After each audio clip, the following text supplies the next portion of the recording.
Welcome back to this Let's Play of Star Wars Knights of the Old Republic 2. Last time we tried to find the droid factory, even though we technically know where it is, and weren't able to get to it. Oh well. We have one character left I've been holding levels on, so I'm finally going to actually go through this conversation now and get her up to speed. Oh, hey. Can I ask you something?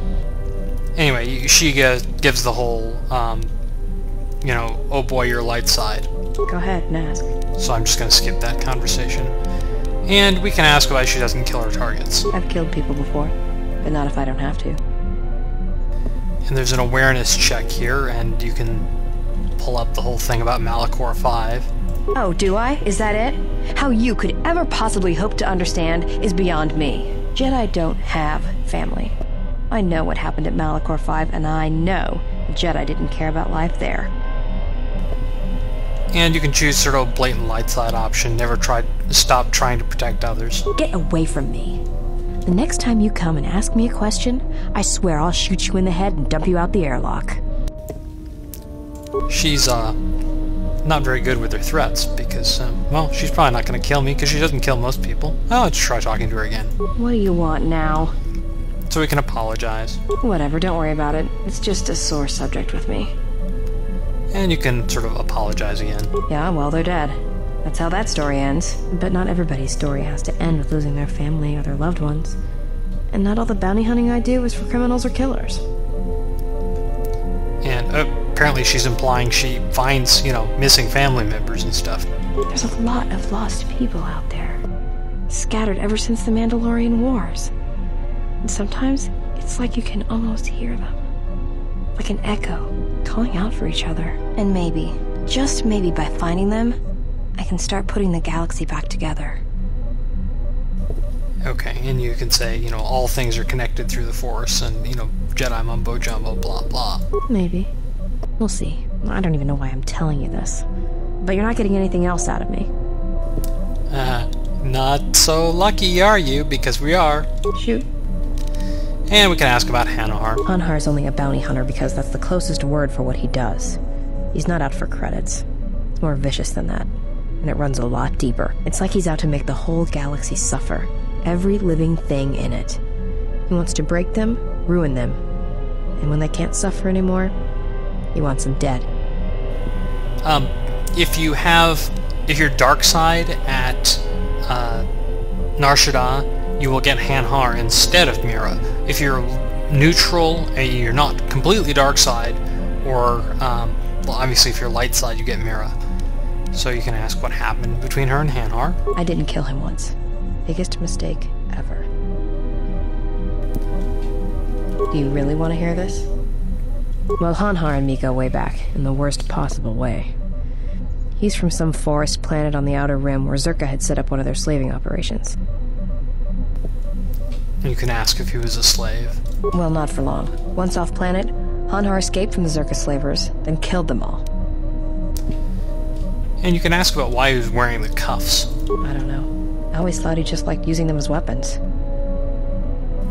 And you can make the general, you know, liberty and justice for all, nothing deserves to be caged. Well, before you get too proud of him, Hanahar figured Zerka had the right idea. I don't think he understood the concept of slavery before, at least on the scale that Zerka practiced it. But now he did. You ever hear of Dursan 3, or the ID cluster colonies? And there's an intelligence check that whether or not they were rumors that they were destroyed. Right. That's because Hanahar happened. He makes what happened to his homeworld look like an exercise in community building. He's not a bounty hunter. He's a slaver. A predator. It's like he's out to enslave or kill every human in the galaxy, like he's trying to settle some huge score or debt. I don't get it, but he's dangerous. Okay, well, how do you factor in? I was prey. And not only did I escape, but I saved his life while doing it. He's been hunting me ever since. I don't pretend to understand it, but among his people, they have these codes of honor, but somewhere along the line, Hanhar's got twisted. His people form these things called life debts. If you save the life of one of them, they pledge themselves to you. And you can say that doesn't sound too bad. Well, with Hanhar, he can't escape that life debt. It's bred into him. But he hates every other living thing in the galaxy, so pledging himself to someone else, especially a human, was unbearable. So when I saved his life, it was the worst thing I could do. It was like slavery all over again.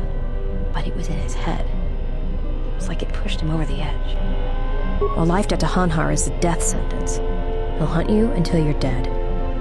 When I saved his life, it meant he had to kill me. And so he kept chasing me in hopes I would die. I think the fact I showed him mercy after hating humans for so long, that was something he couldn't stand. Okay, and that doesn't really make a whole lot of sense. Yeah, tell me about it. Like I said, I get the impression a life debt's supposed to be a gift, but to Hanhar, it's more like a curse to both people involved. Okay, and we can ask if she has any regrets he's gone. Oh, I'm glad he's gone. It's like a weight off my shoulders. I don't have to keep watching my back every minute, wondering when he's going to show up. And he always did. It's like he always knew where I was. And we'll ask the sort of out of character we know the answer to this. Any chance he's still alive? Trust me, if he was still alive, he'd be chasing us even now, waiting to ambush us when we least expect it. And he always shows up at the worst possible time.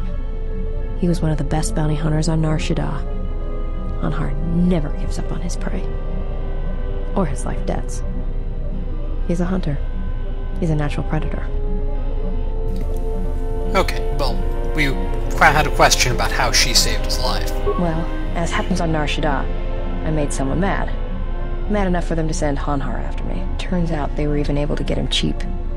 He'd heard about me and wanted to hunt me down, for sport. He didn't think I'd be much of a challenge. Well, he tried to box me down in vents beneath the Nar Shaddaa docks, and he'd set one too many proximity mines to cover the escape routes. I think he'd hoped to drive me into the mines and then let them do the work. Or that I'd be too scared to try and walk through them. Thing is, I knew Hanhar's supplier, and the trigger signatures for the mines. It was pretty easy to broadcast a signal to blind their sensor receptors for a minute or two. I figured that would buy me enough time to move through them and get away. Like I said, I disarmed the trigger fuses for enough of the mines to get by, temporarily. And Hanhar was pretty fast on my trail. I just made it to safety when he hit the first one. The blast leveled the entire ventilation section, and Hanhar was caught right in the middle, and he survived. Barely. He was crawling around, blinded from the flash and the plasma burns. It had happened so fast. All the blood had been scabbed and crusted from the flash. I had the drop on him, and even blind, he knew it. He could still hear me. My ears were ringing from the blast, but I could hear him. I think he was begging me to let him live. His voice, it wasn't a roar, more like an echo of it. I suppose I should have killed him, but I couldn't do it. He was in pain, and he was helpless. So I dragged him out of there enough to get him to safety, and he kept hunting me ever since. He said he'd pursue me to the edge of the galaxy. No matter where I ran, he would find me and break me, that I would always be prey. Okay, and we can choose these. Sometimes it is stronger to spare a life than take it. Yeah, we're gonna get some light side out of this. Maybe. I've thought about that moment. A lot. Wondered if I would do things differently if I had another chance. Anyway, we had some other questions. Alright. And you seem restless line only appears if you're talking to her on the Ebon Hawk. It's all this traveling. Being trapped in the ship. Everything's just too quiet. I'd rather be doing something. Somewhere with people, activity, some life. Yeah, it's been a while since I've been off planet. Guess I got used to it. And you can ask how she got used to Nar Shaddaa. Well, Nar Shaddaa may be one of the biggest cesspits in the galaxy, but it's got a life to it. Activity. Aliens, people, refugees. It's like noise, but relaxing. Like the hum of a hyperdrive. And you can bring up the whole lesson that Kreia did as far as how to listen on Nar Shaddaa. Yeah, well, I wouldn't go that far. I'll believe it when I see it. And you can say, maybe one day I'll be able to show you. Maybe one day? I'll let you. Alright, but I doubt you're gonna show me anything I don't already know. And when you show me, don't act like a tourist. It attracts predators. Okay, and there's actually quite a few influence gains in that conversation. But I'm gonna meet you on Nar Shaddaa. Here we are back on Nar Shaddaa, sort of the east side of the quad at the landing pad. What's wrong? Why are you stopping? No, I don't believe in the Force. It's Jedi tricks, sleight of hand. And, you know, this is usual Jedi psychopabble. You know, Force is who you are, it's everything around us. Right? It's not gonna hurt, is it?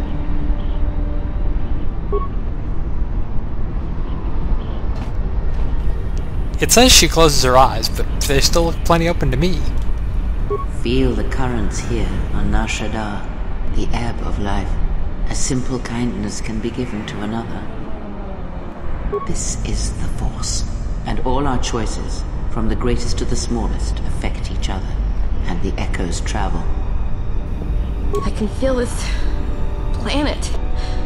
I can't shut it out. It's louder now, it hurts. All these people. And, you know, you say you can train her out of that. That's what I want. I'm sure of it more than anything. I want to become like you. I want to be strong. I don't want to be afraid or alone anymore. I want to keep running and looking and never feel like I'm finding what I'm looking for. I am tired of being hunted. When the galaxy takes something from me, I want the power to let go. And I want the power to heal the echo when it's gone. Alright, well, that's a tall order, but we'll teach her what we can. That sounds alright, from where I'm standing.